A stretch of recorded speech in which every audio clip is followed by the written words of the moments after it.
Welcome to another episode of Production Value Matters, the Business Events Podcast. Today, I'm really thrilled to welcome Thomas Pitchford to the show. Thomas is a renowned storyteller and event production professional, serving as the Senior Director of Experiences, Creative and Production of Global Events at Type A Events. With over 2 decades of experience in crafting engaging stories and experiences, Thomas has established himself as a leader in the event production industry. His expertise spans creative development, large-scale event production, and innovative storytelling techniques. Welcome to the show, Thomas. Tell us a little bit about yourself today. Thank you so much, Matthew. It's a pleasure to be here. Yes, I am a full-scale, full-service, all things creative, kind of guy. I often joke that I sort of, fell into this career, or actually, I joke that I pirouetted into the career. Right? Merriam-Webster defines a pirouette as a kind of a rapid whirling of the body. We most know it as dancers who are spinning on one foot, which is more graceful. Mine was not so graceful, right? I'm a musical theater major and performed for many years in Broadway-style shows and tours, etc. And when I got to sort of the end of that part of my career, I wanted to sort of do more behind the scenes. And I realized that event planning offered that. And I was able to dive into the elements of full-scale production, and it scratched the creative itch that I was looking for. I wasn't finding another day job. So I'm a storyteller, at my core. And so it just kind of pulled me into that. And I started an agency about a decade ago. It was survived beautifully for a decade, even through the pandemic. And I kind of got to the end of even that portion where it was a constant struggle, and then the chase with a new business. So I joined this wonderful, great agency where I'm still doing the same thing, just on a much more broad and global scale. So that's kind of the trajectory of why we're here right now, this time and space. So what initially attracted you to the events world and that sort of creative outlet? You had mentioned, being in musical theater, which, high five to an old theater kid. That was my background as well. I grew up in theater and performing arts. But what sort of attracted you initially to make that jump into this field and find your niche in creating engaging and intimate event experiences? Yeah, it's a great question. Initially, I worked for the Mouse, the Walt Disney Company, for about 12, 13 years or so. And I worked as a performer initially. And then as I went to college, got my undergrad, and I realized there were some elements that I enjoyed in the creative production for theatrical stage management. And so I was a stage manager. I've called hundreds of shows throughout my career. And while I enjoyed that, it still wasn't fully kind of putting a lid on that cup to really make it full and overflow. And so I found through events, I could really create a bespoke production. And unlike if you walk into a theatrical production as a show caller or a stage manager, right? You are taking someone else's words, someone's script. You are, you're blocking it out. You're calling those cues based on someone else's work. In the world of event planning, I found that I could create all of that from the width of an idea that we take from our clients. I can create the scripting. I can map out where the location will be, fill in all of what I would sort of call the costumes and the set pieces, et cetera, on site. Then I still call shows actually as part of our event production, but I'm making all the things not just look pretty on the outside, but on the back end. So I also have a little bit of a nerdy logistical kind of need. I kind of have like things ducks in a row, and so it also scratches that itch as well. So that's kind of what has attracted me to this business and still keeps me energized.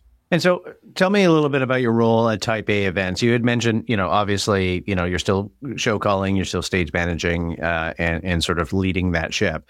But how has your role there allowed you to push some boundaries of creating intimate and impactful business events? A great question. I leave a week from today, as the date of this recording, to Madrid for a program that we're doing later on the fall here. And so we're going out for a site inspection. This particular client and others like it are been wowed, and I'd say this sheepishly, hat in hand, by just our agency expertise. I'm the one leading these particular programs and projects, but I approach every event from this surprisingly theatrical background, right? At the end of the day, when I do speaker coaching, show directing, and show calling. And so this event we're doing in Spain, this client is a partner with us to do all of those components, to write the run of show, map out the scripting as the executives come to and fro, create those pretty stage pictures, those intimate moments I'll get into in just a second.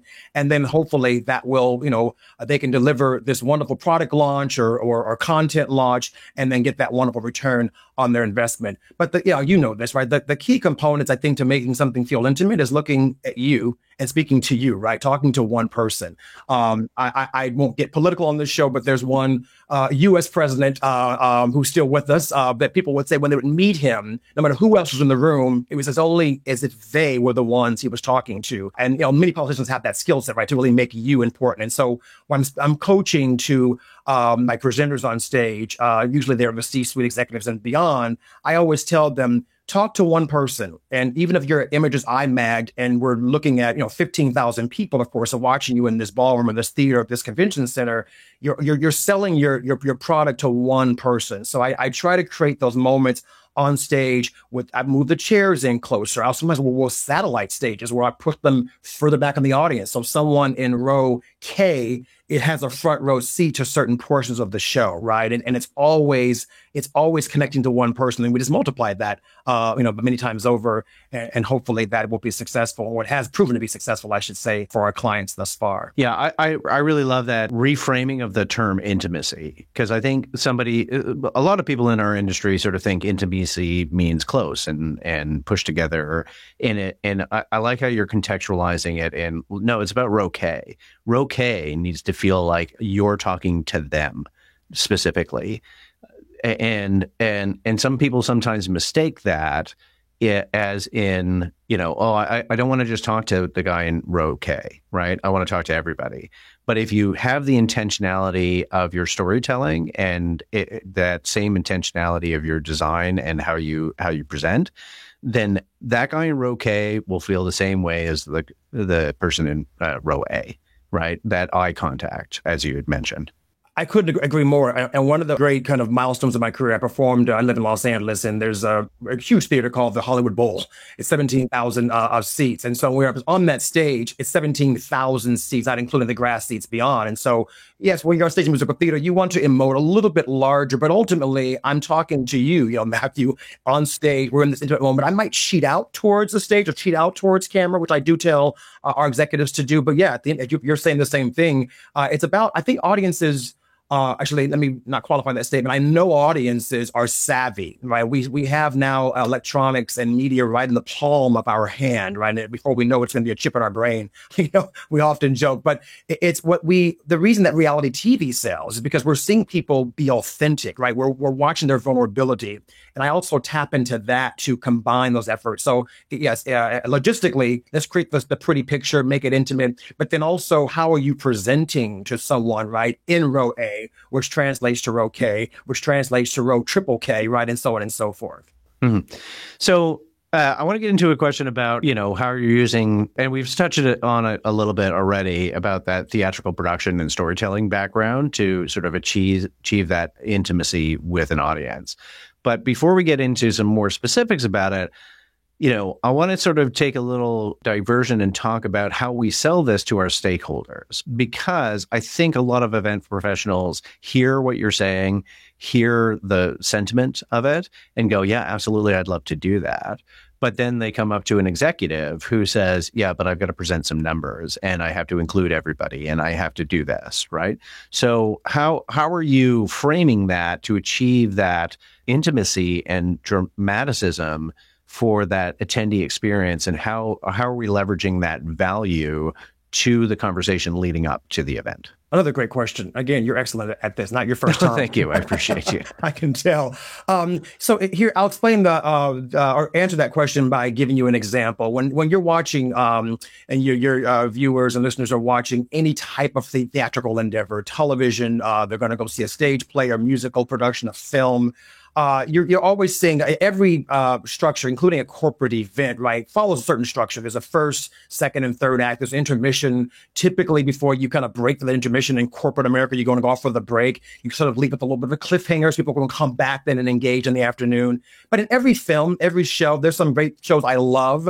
But sometimes I sit and I'm a little bit like, I'm waiting for the next wow factor, because not everything has to wow from start to finish. There's something called exposition, right? In the world of theatrics, we need the exposition. We need to know how we're going to get there. And so those elements don't need to be boring or static, but not everything, again, like I said, needs to wow. So I find what we do well with our clients is when you've got the CFO on stage who's delivering, right, the state of the financial health of the company, it's okay that person still delivers with intimacy and authenticity and vulnerability, but he or she or they are just standing there on stage with the presentation, with the slide, going through those charts and diagrams. But then we anchor that and we buffer that and we shoulder that by having those other moments that feel a little bit more theatrical. It also gives the audience a chance to rest, right? It's in the world of design, when you're designing something physically, in our interior design, our designers will tell us to place white or black around to give your eye a chance to rest, especially if you're a maximalist, right? I walk into your room and there's everything sort of busy.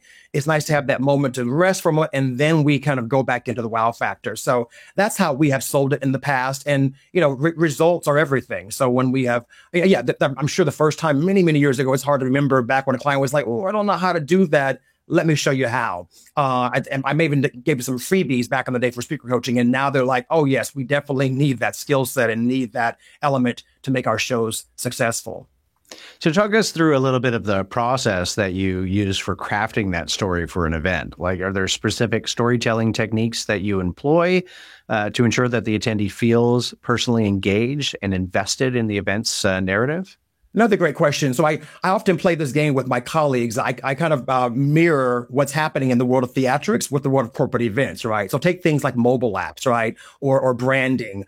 So for the branding components that all of the clings we're going to put on and cover a convention center, that would be called the marquee in the world of theatrics, right? Or the mobile app that we push out to attendees weeks or months beforehand. I call this a playbill, right? These are all things that are getting you information. What I found to be quite successful, and what I found, I should say, is once attendees are as soon as you can engage in attendees, the better the payback. Once they get excited about coming to the event, then you've already kind of won them. Now, you definitely have to kind of meet them in that moment, right? Once they're there and ready for in that keynote production to experience all that wonderful content you're going to send to them. But I try to get them as hyped up as I can. A real life example, I was in San Francisco several months ago, and the client, it was a massive convention center, 10,000 people in this space.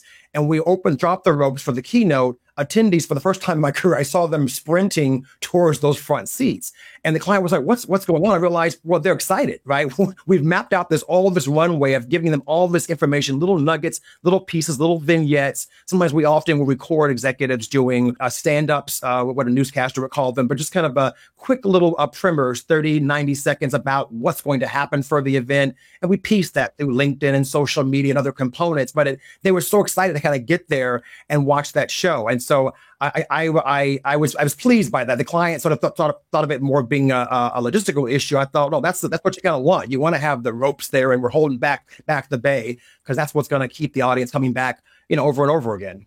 Yeah, I love that, because that's I can tell you how many times I've been on a show that we are servicing where they sort of tape off the side areas. Like we get like the green painters tape out, and we're like, don't sit here, go to the center, because we're trying to force, because everybody's instinct is to go off. I just want to go hide in this corner. And so that's really like a great sort of anecdotal data point where that you can point to say, this is the proof in the pudding that it's working. Because as you said, everybody was rushing to get front row seats for this great story that they've been teased through those little bits of video and those stand-ups, as you mentioned. I think that's really smart. Another great question. I think many stories that are told in corporate America are good. I might even say that most are. It depends on your audience. I mentioned earlier that I worked for the Walt Disney Corporation, right? And I think personally that Disney sells a great product, right? And I think that they have a good story to tell. What we are taught, kind of going through the Disney University back in the day, is what we have is good. At the end of the day, you're going to go to a theme park, let's just say you're going to walk through this land, this is good. It takes then the people, right? Well, we were cast members, not employees then, to kind of elevate that from then good then to great.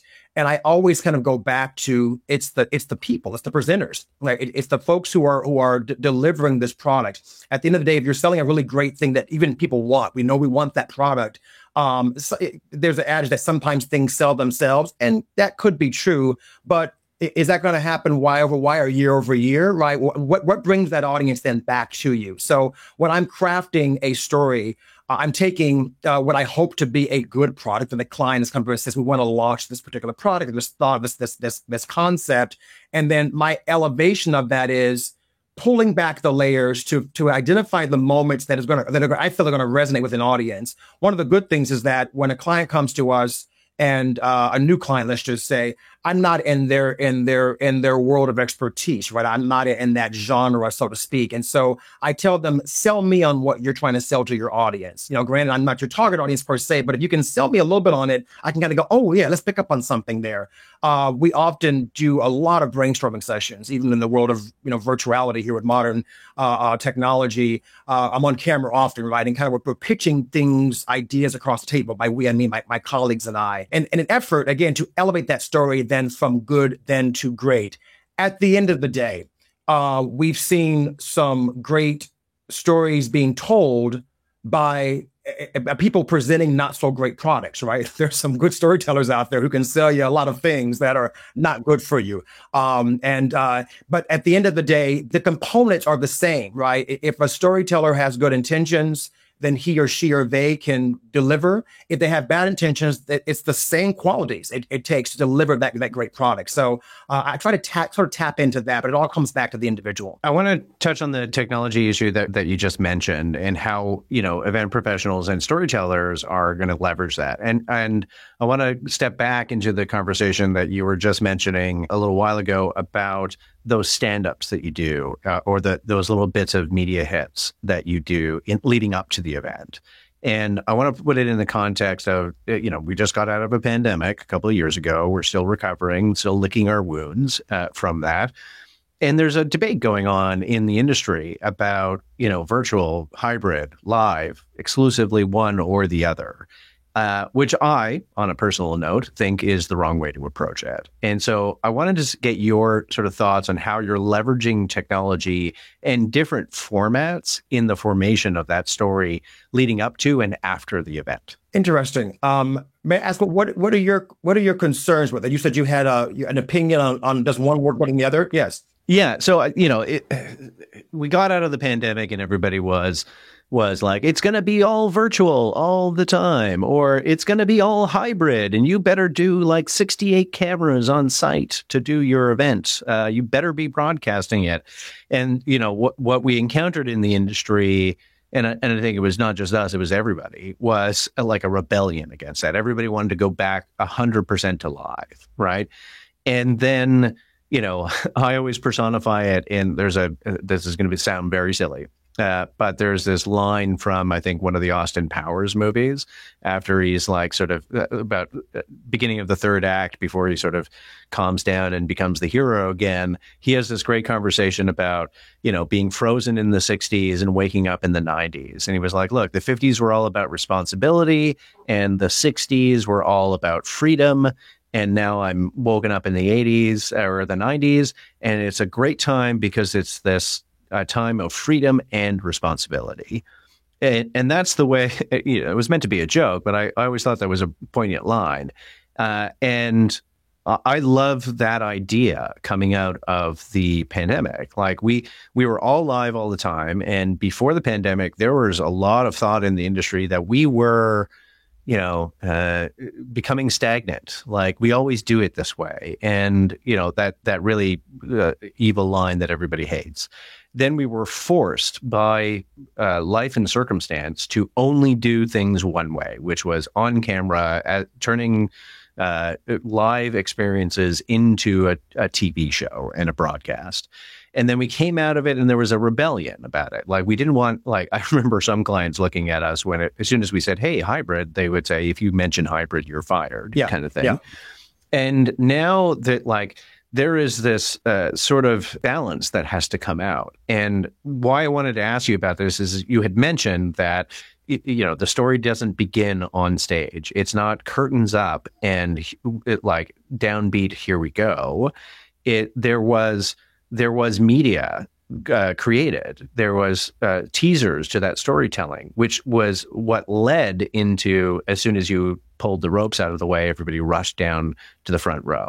And so I guess my question is, how are you leveraging that sort of narrative storytelling before they come to the event? And what kind of techniques or what kind of formats are you using to be able to support that? Gotcha. Thank you so much. I appreciate that. Another word that, you mentioned about the hybrid sort of almost being a pejorative now, right? But the word pivot was also that, right? People would say, well, I pivoted.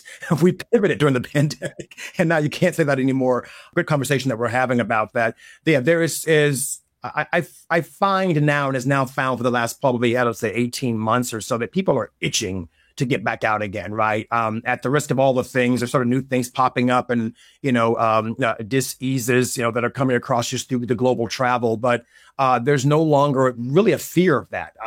Up until even a year ago, some clients were still even doing some testing, for COVID at various programs. Now you really see none of that happening, which is become great. So to answer your question, about the storytelling and adapting that, or sorry, I should say establishing that before we get to the theater, or those front doors of the theater. We try to really dive into anticipation. I think ultimately, guilty pleasure. I watch some reality television, on the weekends, and so I don't just watch one show, right? I'm binging, right, this reality show over and over again. My latest one is on a Netflix program. So on the airplane yesterday for 5 hours, I watched a good 5 episodes of that. But what keeps me coming back every single episode, they're brilliant. They know what they're doing. Is that cliffhanger that it's the anticipation of like what's going to then happen next. And one of the things that we try to do, you mentioned the term teasing, in theatrics or entertainment, they call it trailers. We want to just tease it, right? We want to give a little bit of a taste of what's to come. And we do a lot of global tours for our clients. So they'll do a massive launch program where they'll bring in 25,000 people to an event. Then they'll take that same show perhaps on the road for some others who couldn't make that in-person event, that large one, or perhaps didn't want to. They'd realize, is it worth it? Me kind of get on an airplane traveling for hours overseas to get to. So we'll go on tour. And then we're doing a tour here in Europe in the fall. But what I always counsel the clients is you don't want to give them everything in that tour program, right? Just give them a little bit of a tease on that, because by doing so, it keeps the conversation moving in hopes that we'll anticipate what's going to happen, right? Again, Broadway does this great. They really hype up this great Broadway show. I just saw one of my favorite performers, Idina Menzel, in concert in Toronto a couple of days ago, and she's will be on a new Broadway show as of this recording in this fall, and she did all of her favorites, her standards, but then she teases with a couple of songs right from that show. It's just a very simple concept. So typically what we're doing is, to your point, teasing the audience. Answer your question about how does technology play into that role on site, and we'll talk about this maybe further in the conversation. We have some cool tips and tricks about how we continue to please the masses who are more remote, and connect them to folks live on stage. But I find that from a technology standpoint, again, simplicity is really what resonates the most, at least for me, because there's so much content going on. Right now I'm talking to you, I've got multiple screens set up. There's a TV over here, an iPhone and an iPad beyond me here, right? But I find that sometimes I want to kind of have simplicity, back to my sitting in an airplane seat, watching a reality television show, that it's almost predictable. But again, it scratches that itch of just like the watching people who are vulnerable and authentic. So long answer to your question. What we have found is creating those remote teasers, from executives or attendees, posting them on social media has, again, just kept that energy just beneath the surface so that then it erupts then when we're on site and in person at the event. So then at the event, as you just sort of mentioned, what are you doing to sort of bring in the sort of remote audience? And before we get into a specific answer on that, I think that's one of the struggles of event professionals when they're planning and programming their events. They feel like, again, they just need to stick a bunch of cameras in the room and broadcast everything, and, leaderboards and chat bots and all that kind of thing to like somehow get that in. Is there anything specific that you're doing sort of outside of that and uniquely that you can share with us? The mistake that a lot of clients would want to do is to put things on demand, right? We kind of pre-record them, and then people then can log into their own and watch them. And so that just creates a very passive experience. And so what we've done, this is not a new concept, but several years ago, we are engaging. And so we pop up on the eye magnification, highlight individuals who are watching from around the world and engaging them in some of those Q&As and those questions and answers. And so, these are some of the concepts you already mentioned, but we have found a lot of success in that. And I personally don't like to go back to the idea of like placing things on demand or doing sort of, pre-taped or send you live experiences. Sometimes you have to, that just dictates especially with the C-suite executives travel schedules, you kind of have to bring them in a send you live experience. But if I'm sitting on my sofa or sitting on in my office chair at home, because I either don't want to make it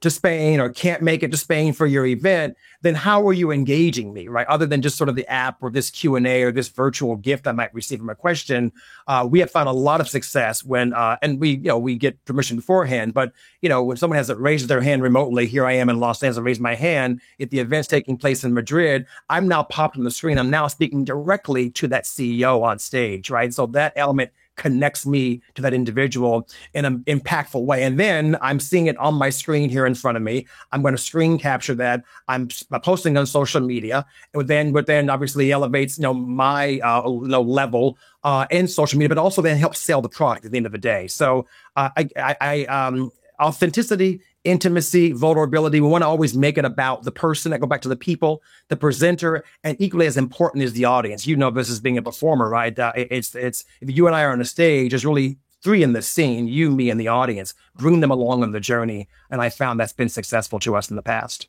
I really love that attitude towards it, that it's not necessarily about, as you were speaking about that, I kept on thinking, well, of course, he's got a background in theater. What we were always taught in theater school is, we've been doing this for 500 years, like turn down stage and speak to the audience. Like you don't have to reinvent the wheel here, right? So it's interesting that you use those sort of tried and tested methodologies that concentrate on you, like the two performers and the audience, right? If you can do that and you can think of the audience as your virtual audience as well as your in premise, then you're going to win. And don't overthink it is what I loved about that. I couldn't agree more. One tip, I'll give you a little free tip for your listeners. Whenever I'm coaching an executive who's not used to presenting, whether it be on a massive stage, 15,000 people, we do studio work as well, where we'll do that send you live experience. I place a chair, a banquet chair, office chair, just off camera, just right down stage in front of the presenter. And I have that person, you're going to look out, but talk to someone sitting in that chair. Sometimes I will sit there if they want to see me or just no one there, but that helps, again, connect them. Because again, you want to bring that individual along for that journey, right? To your great point. In theater, we're told not to break the fourth wall, but in corporate America, we do want to break that fourth wall and reach beyond that. Yeah, absolutely. So for those new in the industry, what advice would you give about creating intimacy in event production? Are there any particular skills or mindsets that you believe are crucial to mastering that art? What is this? It's an age-old question, right? Is it nature versus nurture, right? I don't know what it is that kind of makes me, what I think is sort of a good storyteller at the end of the day. As I said at the top of this conversation, I sort of, danced my way into this career almost literally. I would say I do counsel and mentor to students at, various colleges who are sort of thinking about this. And I'm going to go answer your question, but if you're really sort of learning about the event industry, you're not quite in business yet, I would say take the theater classes, take speaking classes. What I have been told, and I sort of sensed this before, and then I've been told this numerous times, when I'm coaching a presenter, a C-suite executive, worth billions of dollars, the one thing that the comment that they say to me often is it feels as though I sort of know what it's like for them. It feels when I'm coaching them, they are surprised a little bit that you kind of know what you're doing here. And I tell them it's simple, that I've been in your shoes. I've been on stage behind a lectern or without one. I've had an IFB or interval flow back device in my ear. I've read a teleprompter or cue cards or confidence monitors, and I've had all those things go out. right, while presenting, right, and still have to kind of get along with it. So I try to give them a plan A, a plan B, and a plan C. But again, full circle to your question, the skill set that I bring to the table was what I learned in theater. And I think without theater and my courses, and perhaps, again, a little bit of nature, just having that element, that creativity already, kind of ingrained in me, I don't know if I would be in this. I think I'd be successful in life, but I don't think I would be in this time, in this space right now. Yeah, so as a technical and production side of things, I actually encourage all of my team members and, anybody who asks me for advice to do improv classes. Because I believe we have an expression on site that whenever we're giving our initial briefing, we say, look, it's all improv until it goes in the truck. Yes, and. Yeah, well, it's all yes, and, but it's also flexibility. It's also, somebody once said to me when I said that, they got worried. It's like, what, you don't have a plan? And I said, no, that's not what improv is. Improv is a framework. Improv is understanding the environment, understanding the players, understanding their strengths and their weaknesses and your strengths and weaknesses, and being aware of that so that you can be flexible and agile and go with the flow and all of these things. Because the art of improv is somebody's going to throw something at you that you've never anticipated. And if you go, no, I didn't want to do that, things will go off the rails. Everybody will think it's boring and tell you to stop, right?